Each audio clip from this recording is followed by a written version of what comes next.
Santa Brígida revelou uma visão natalina aterrorizante. O que ela viu à meia-noite pode mudar para sempre a maneira como você reza. Imagine o inverno de 1372. Uma peregrina sueca, idosa, ajoelhada sobre pedra gelada em uma caverna nos arredores de Belém. Ela caminhou e navegou milhares de quilômetros para chegar a esse ponto. O corpo já não lhe obedece como antes, mas por dentro ela arde, como se cada batida a estivesse impulsionando para um último encontro com Deus. E então algo acontece que, segundo se conta, nunca deveria ter sido tornado público.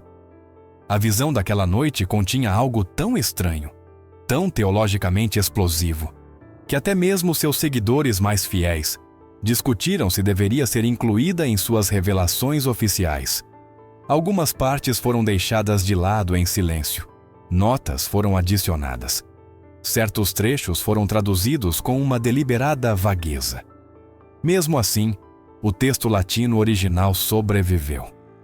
O que Brígida da Suécia testemunhou naquela caverna, o que o próprio Cristo lhe mostrou sobre a noite de seu nascimento, não se encaixa em um cartão postal doce do presépio. Não é uma cena para tranquilizar consciências. É um aviso. E antes de entrar com ela nessa escuridão, convém entender por que seu testemunho pesa como poucos na história das revelações privadas. Há fatos históricos concretos. Brígida foi canonizada em 1391, apenas 18 anos após sua morte, um processo surpreendentemente rápido. A Igreja examinou seus escritos com um rigor pouco comum.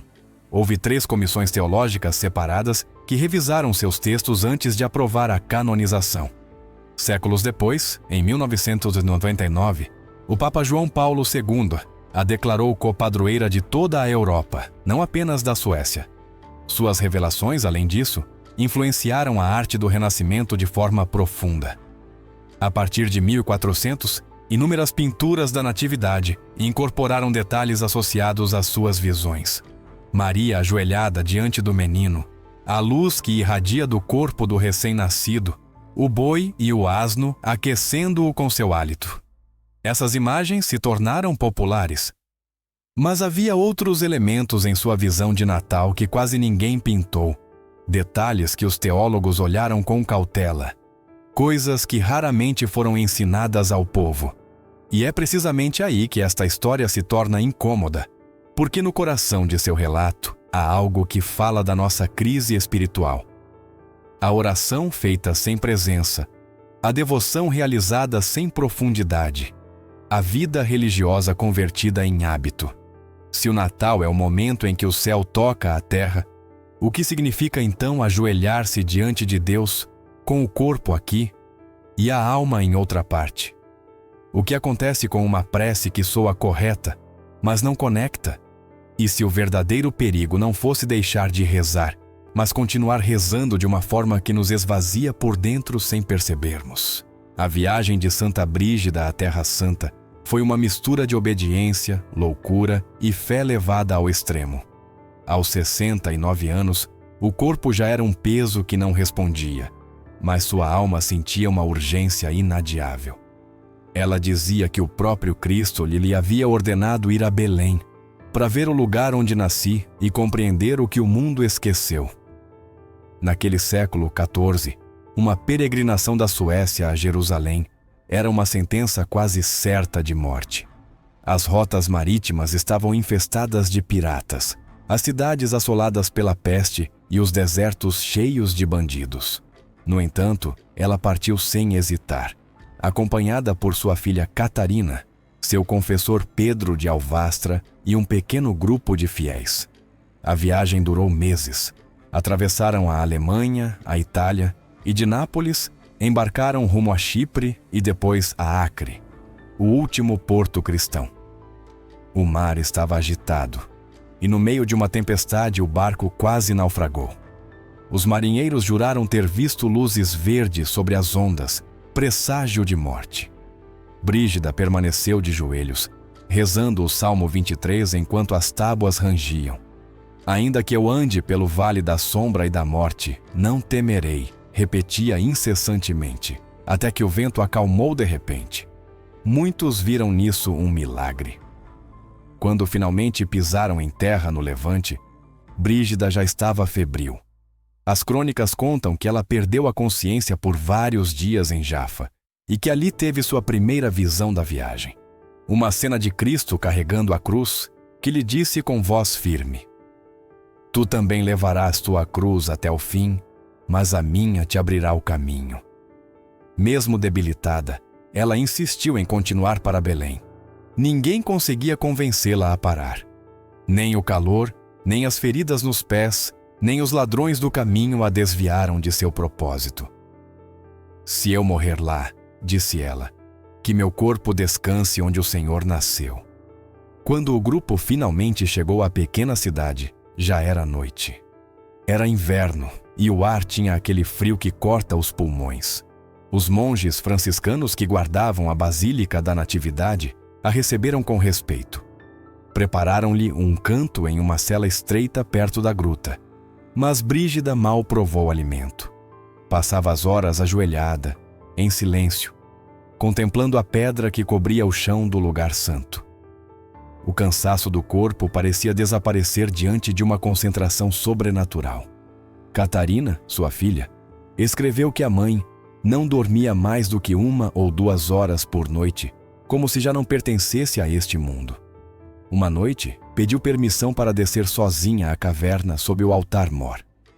Os frades hesitaram. Nenhuma mulher tinha acesso àquele lugar sem companhia.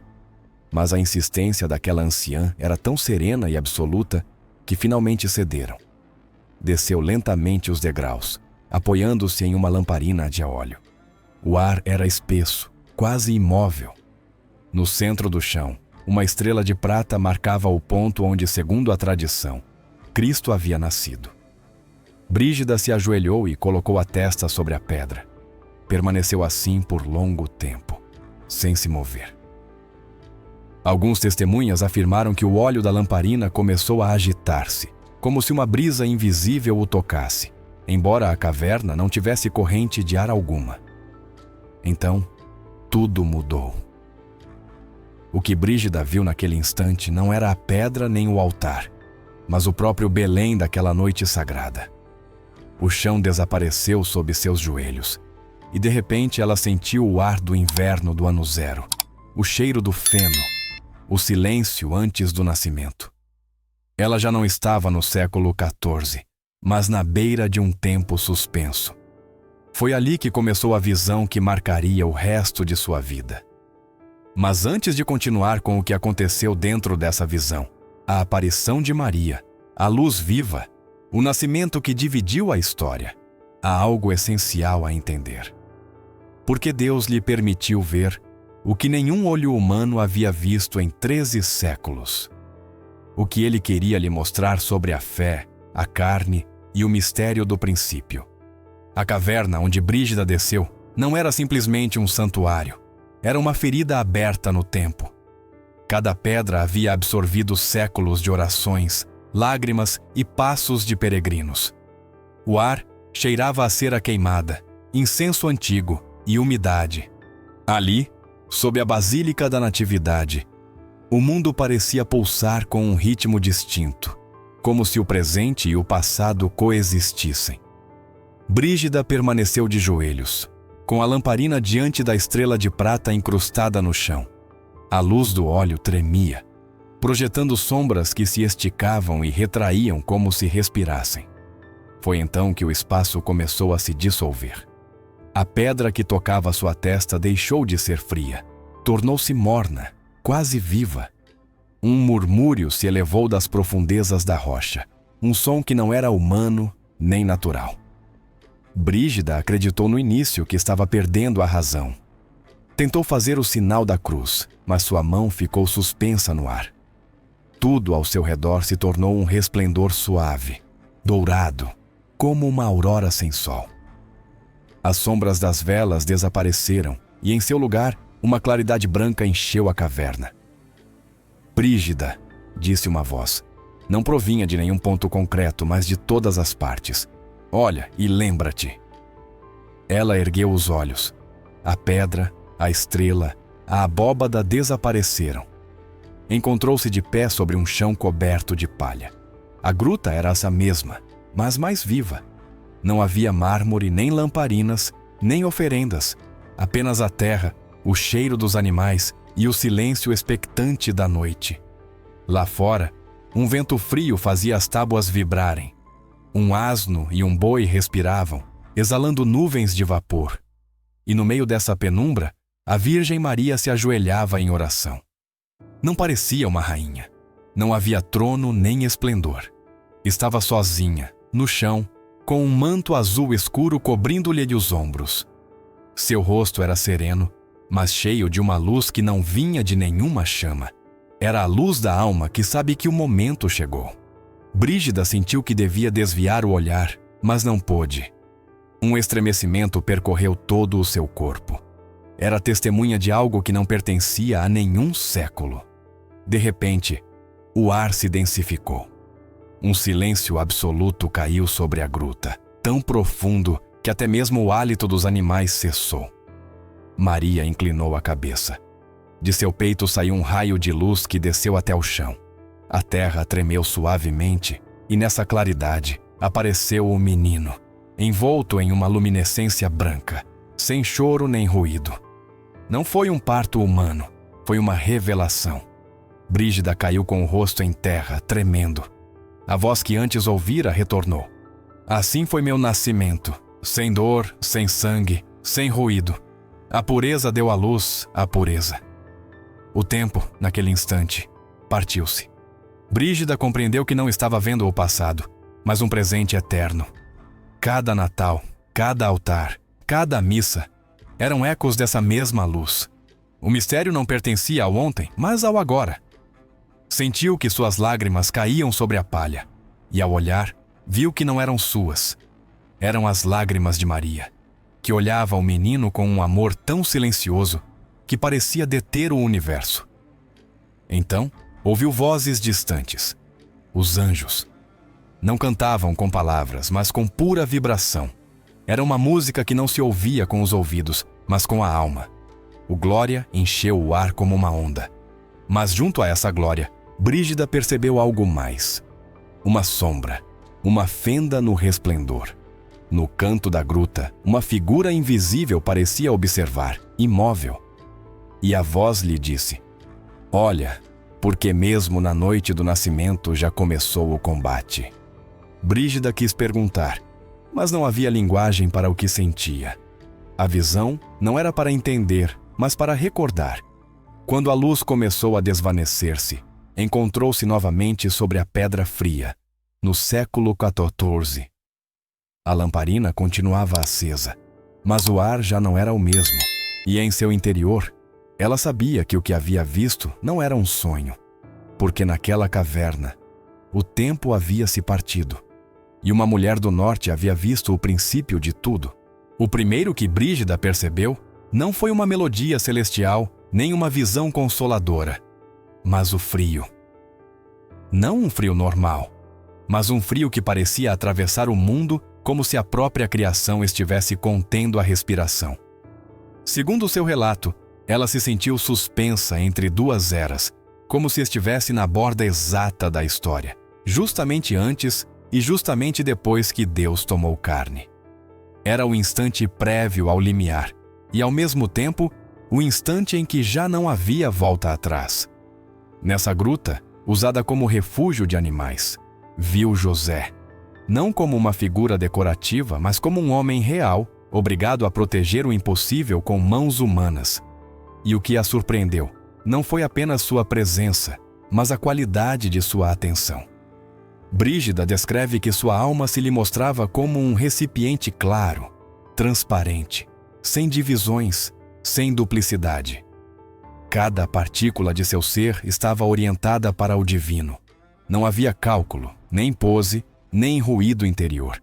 Apenas uma vigilância amorosa, humilde, total. Como se sua vida inteira tivesse se reduzido a uma única tarefa: custodiar. Depois viu Maria. Estava de joelhos, com o ventre visível sob a túnica e as mãos elevadas em oração. Seus olhos, fixos no céu, Não buscavam uma resposta rápida, mas uma entrega absoluta. E então apareceu a luz. Não era luz de vela, nem luz refletida, nem nenhuma espécie de claridade conhecida. Brígida a apresenta como uma radiância que parecia vir de dentro da criação, como se a própria matéria se abrisse para deixar passar algo que, em condições normais, os humanos talvez não estejam autorizados a ver. Essa luz não fazia sombras, as dissolvia, não iluminava objetos, os atravessava. Nesse resplendor, Brígida percebeu presenças que existiam além do visível. Afirmou ver as hierarquias angélicas, os 9 coros descritos por Dionísio, serafins com os rostos cobertos, querubins ardendo de conhecimento, tronos, dominações, potestades. Não apareciam como adornos de um quadro piedoso, mas como uma realidade organizada, imensa, atenta, como se o céu inteiro estivesse alinhado ao redor daquela gruta diminuta. Mas junto a essa glória, viu algo que não esperava ver na noite do nascimento. Demônios. Deixou isso escrito com clareza. E o mais desconcertante não foi apenas a presença deles, mas sua orientação. Não estavam centrados na caverna como quem vigia um evento inevitável. Estavam concentrados nela. Brígida sentiu que aquelas entidades podiam vê-la observando através dos séculos, como se seu olhar tivesse atravessado um limite que também os expunha. Esse detalhe, segundo o texto, a abalou por dentro, porque a obrigava a compreender que o espiritual não era um relato, mas um território, e que o inimigo estava plenamente consciente do que acontecia. Então chegou o momento do nascimento. Brígida o descreve como algo completamente distinto do que a imaginação humana costuma fabricar. Não há estrondo, não há drama teatral. De repente, o menino está no chão diante de Maria. E não chora, está radiante. De seu corpo diminuto brota luz, uma luz que parece derramar-se sem esforço, como se não fosse uma criatura que recebe a vida, mas a própria vida entrando no mundo. E aqui Brígida sublinha um detalhe que muda tudo: a reação de Maria. O que ela viu foi que, antes de fazer qualquer outra coisa, Maria se prostrou em adoração diante do recém-nascido. Adoração pura, imediata, profunda, como se reconhecesse sem intermediários que o menino a quem acabara de dar à luz é também seu Criador. Só depois desse ato de oração, só depois dessa reverência total, Maria toma o menino e o envolve. Enquanto Maria se prostrava em adoração, Brígida entendeu que aquele gesto não era um detalhe secundário, mas uma chave. Na visão, a reação de Maria ensinava uma ordem: adoração antes da petição, reconhecimento antes da proximidade. E justamente ali, Cristo lhe permitiu ver algo que a inquietou profundamente. Não era mais a cena do estábulo, mas um retrato da alma cristã de seu tempo. Brígida viu cristãos que se aproximavam de Deus sem adorar. Via-os entrar em igrejas, pegar um rosário, mover os lábios com palavras corretas, assistir à missa como quem cumpre um costume. Por fora, havia devoção. Por dentro, dispersão. A mente divagava entre preocupações ordinárias, pequenas rivalidades, ciúmes e planos para amanhã que não deixavam espaço para Deus. As frases saíam, mas a intenção não sustentava a altura dessas palavras. Era como se falassem ao céu como as crianças falam com os pais, quando os pais já saíram do quarto. O que aterrorizou Brígida foi que ela pôde ver o efeito espiritual dessa distração. Ao redor dessas almas desatentas, moviam-se entidades invisíveis, do mesmo tipo que ela havia percebido na noite do nascimento. Não precisavam atacar com estrépito. Limitavam-se a orbitar, a rodear com paciência, esperando que a vigilância interior diminuísse um pouco mais. Na visão, a distração não era neutra. Deixava o coração exposto. Depois, o foco se estreitou em um único caso, como se Cristo quisesse que ela não se refugiasse em generalidades. Brígida não distinguiu se era homem ou mulher. Apenas viu um cristão, alguém comum, reconhecível, que continuava rezando e continuava assistindo à missa. E, no entanto, seu espírito lhe foi mostrado como uma casa vazia. Havia estrutura, havia cômodos, havia portas, mas dentro não havia luz. E o mais grave era que essa casa tinha aberturas desprotegidas. Por esses buracos entravam influências. Primeiro pensamentos tortos, depois desejos distorcidos, e tudo isso permanecia invisível para essa mesma alma. A pessoa continuava com sua rotina religiosa, continuava pronunciando orações, continuava estando presente na liturgia. Mas ano após ano estava sendo preparada para algo. Brígida entendeu com horror que essa preparação não era um golpe repentino, mas uma lenta erosão. A fé se mantinha por fora enquanto se esvaziava por dentro. Não era o abandono aberto de Deus que iniciava o desastre, mas o costume sem presença, a devoção sem adoração. Nesse ponto, Brígida compreendeu qual era, segundo a visão, a crise escondida do cristianismo. Não era, antes de tudo, a perseguição de fora, mas a distração de dentro. A oração convertida em fala dispersa. A proximidade das coisas santas sem o coração desperto. E a pergunta tornou-se inevitável. Se no Natal Deus se faz presente de verdade, não simbolicamente, como pode um cristão apresentar-se a Ele como se Ele não estivesse ali? A visão ainda não lhe se oferecia consolo. Mostrava-lhe a ferida e a obrigava a olhar sem desculpas. Quantas vezes seus lábios foram para um lado e sua mente para outro? Quantas orações foram uma cadeia de palavras sem esse primeiro ato de adoração que reconhece Deus como Deus? E se o problema não fosse que você reza pouco, mas que reza ausente? Brígida saiu dessa cena com uma certeza pesada. A encarnação exige uma oração encarnada, um encontro real, uma presença que não se delega. Mas a visão ainda não terminava. Depois do diagnóstico, Cristo lhe mostraria o remédio. Brígida, ainda tremendo após a visão dos cristãos distraídos, ouviu a voz de Cristo novamente. Não era uma repreensão, mas um tom de imensa tristeza, como se o próprio céu estivesse há séculos tentando se fazer ouvir, e os homens tivessem se tornado surdos. Minha filha, ele lhe disse, a adoração não é um gesto, é a porta. Quem ora sem adorar entra no templo, mas não em minha presença. Fala diante do meu nome, mas não diante de mim. Aquelas palavras a atravessaram. Compreendeu que o remédio não consistia em adicionar orações, mas em esvaziar a alma para que pudesse ser cheia. Cristo lhe mostrou então uma cena. Um templo luminoso, cheio de anjos. No centro, um altar simples. E diante dele, uma alma que havia aprendido o segredo. Não falava, não pedia nada.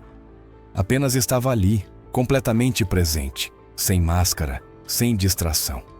Seu silêncio era mais poderoso que 1000 rezas. Cristo lhe explicou. Esta alma não multiplica palavras porque seu amor é inteiro. E o amor inteiro não precisa me convencer, me atrai. Brígida entendeu que essa presença total era o verdadeiro remédio. Adorar antes de falar, calar antes de pedir. Deixar o ruído do mundo fora da porta interior. Cristo continuou. Não me comove a abundância de palavras, mas o coração que se entrega. Muitos pensam que rezam porque me dizem frases, mas as frases sem entrega são vento. Sabes o que é uma oração perfeita? Um olhar atento, uma rendição completa. Quando a alma me olha sem distração, o céu se inclina. Através da luz que o envolvia, Brígida viu então algo estremecedor. Na mesma gruta do nascimento, as gerações de cristãos se sobrepunham como sombras sucessivas. Alguns se inclinavam de verdade, outros permaneciam de pé, ocupados, apressados, e cada vez que uma oração nascia de um coração presente, uma faísca acendia o ar. Mas quando uma oração era dita mecanicamente, o ar se resfriava e a sombra crescia. Era como se cada alma, com seu modo de rezar, colaborasse em manter viva ou apagar a chama que nasceu em Belém. Cristo lhe falou uma última vez. Diga a eles que vim não apenas para ser lembrado, mas para ser encontrado. Não busquem uma lembrança, mas uma presença. E quando orarem, que calem o mundo dentro de si. O silêncio é a linguagem do céu. Brígida caiu com o rosto em terra e chorou. Compreendeu que toda a sua peregrinação, toda a sua vida, toda a sua fadiga haviam conduzido a esse instante de clareza. Não era apenas uma visão privada, mas um aviso para todos os séculos. Quando voltou a si, a lamparina a óleo ainda ardia na caverna. Catarina, sua filha, a encontrou imóvel, com o rosto iluminado e os olhos abertos. A ajudaram a levantar-se, mas seu corpo parecia distinto, como se uma parte dela tivesse ficado ancorada na eternidade. Disse apenas algumas palavras. Vi a luz que não se apaga. Ao retornar a Roma, já moribunda, escreveu a visão com precisão e humildade, temendo que fosse mal interpretada. Não buscava polêmica, mas despertar. Sabia que o perigo não era negar a Deus, mas acostumar-se a Ele. A alma que não adora, escreveu, não peca por rebeldia, mas por esquecimento. Nos últimos dias, repetiu a seus discípulos uma frase que ficou gravada. O silêncio de Belém ainda fala, escutai-o. E assim morreu, com a testa apoiada em um crucifixo, enquanto o sino da igreja soava à distância. A tradição diz que no instante de sua morte, uma brisa percorreu o convento, como se uma porta invisível tivesse se aberto. E talvez o tenha feito, porque a mensagem que ela viu aquela noite continua esperando resposta. O que resta de nossa oração quando a alma não está presente? Quanto do nascimento de Deus ainda ocorre em nós? Quando Brígida deixou Belém, o ar lhe parecia diferente. Não apenas o ar da Palestina, mas o do mundo. Sentia que havia passado um limiar invisível. Cada som, cada olhar, cada oração dos outros lhe pareciam quase insuportavelmente superficiais. Havia visto a origem do tempo e compreendido que a história humana era uma sequência de esquecimentos. Em seu retorno, a viagem foi um calvário físico. As feridas abertas nos pés, a febre, as dores no peito. Catarina, sua filha, anotou que a mãe falava pouco e que cada frase soava como uma sentença nascida do alto. Não havia nostalgia em sua voz, apenas uma estranha serenidade, a de quem viu o núcleo do fogo e já não teme. A bordo do navio que a levava de volta à Europa, Brígida passava as noites acordada olhando o mar. Dizia que o oceano tinha o mesmo pulsar que o coração de Deus, uma imensidão rítmica, incompreensível, mas viva. Em uma dessas noites, teve sua última visão. Viu a terra se estendendo como um mapa, e sobre ela, milhões de almas ajoelhadas. Algumas brilhavam tenuemente, outras estavam envoltas em sombras. E no meio, um fio de luz que conectava todas as orações verdadeiras, as que nasciam do coração. Esse fio subia para o céu e descia novamente sobre a terra, formando uma rede dourada que mantinha o mundo de pé. Quando essa rede se romper, ouviu uma voz dizer: a criação inteira escurecerá. Chegou finalmente a Roma em 1373. A viagem havia consumido suas forças. Durante semanas não pôde levantar-se da cama, mas sua mente continuava desperta, ardente. Recebia monges, bispos, peregrinos. A todos falava da necessidade de adorar antes de pedir, de escutar antes de falar. Dizia que a oração era como um espelho. Se a alma não está limpa, o divino não se reflete. Muitos a escutavam com respeito, mas poucos compreendiam o alcance de sua advertência. Havia retornado com uma mensagem para um mundo que ainda não sabia que estava adormecido. Suas últimas semanas foram uma mistura de sofrimento e plenitude. A doença avançava, mas cada dia pedia que lhe lessem o Evangelho de João, o mesmo que começa com a frase que resume sua visão. E a luz brilhou nas trevas. Morreu em 23 de julho de 1373. Segundo as testemunhas, pouco antes de exalar o último suspiro, sorriu. Catarina escreveu que o rosto de sua mãe se tornou tão tranquilo que parecia adormecida. Um sacerdote presente disse ter sentido uma paz não terrestre encher o quarto. Após sua morte, seus escritos foram copiados com cuidado. As revelações sobre o nascimento circularam rapidamente pela Europa. Muitos artistas, teólogos e místicos as leram com assombro. Delas nasceu a iconografia mais difundida do Renascimento: Maria de joelhos diante do menino radiante. Mas na versão mais profunda do texto, a que poucas vezes é citada, Brígida insistia no silêncio interior. Dizia que a adoração sem palavras era a forma mais pura de encontro com Deus. Que quem cala diante dele não perde nada, ganha tudo. E assim ficou seu legado. Uma mulher do norte que cruzou mares e desertos para escutar uma voz que o mundo havia esquecido. Uma monja que, na noite de Belém, viu a fronteira entre o eterno e o temporal, entre o ruído e a verdade. Sua mensagem continua sendo incômoda, porque nos lembra que a fé não é um conjunto de fórmulas, mas uma atenção radical. Adorar é olhar e deixar-se olhar. O eco de sua visão atravessa os séculos como um sussurro persistente. Cada vez que alguém se ajoelha com a alma desperta, a noite do nascimento se repete. Cada vez que alguém reza sem presença, a escuridão avança um passo. Brígida sabia disso. Por isso sua história não termina em Belém, nem em Roma, nem em sua tumba. Termina em cada coração que ainda recorda o que viu. Uma caverna, uma mãe ajoelhada, um menino que ilumina sem fazer ruído. E duas perguntas que continuam acesas. Deixamos realmente a luz entrar quando rezamos? Ou apenas repetimos palavras diante de um céu que já não escutamos?